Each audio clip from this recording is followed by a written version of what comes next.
আসসালামু আলাইকুম রহমতুল্লাহ।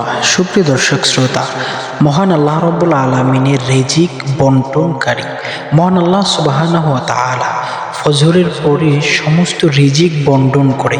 দেখেন, আমরা সাধারণত সকালবেলা অনেকেই ঘুমিয়ে থাকি, কিন্তু এই যে সকালবেলা আমরা ঘুমাই, এই সময়টা খুবই গুরুত্বপূর্ণ একটি সময়।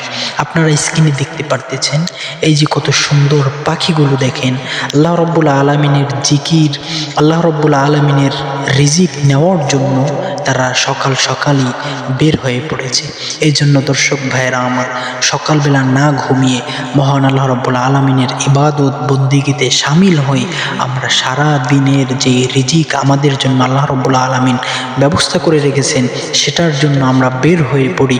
আল্লাহ রব্বুল আলমিন আমাদের সকলকে আল্লাহ রব্বুল আলমিনের সেই বরকতময় রিজিক যেন আমরা পেতে পারি, এই জন্য সবাই সকালবেলা না ঘুমিয়ে ফজরের নামাজটুকুন আদায় করে আল্লাহ রব্বুল আলমিনের জিকির আজকার করে এরপরে আপনারা সারা দিনের জন্য কাজের জন্য বের হয়ে পড়বেন।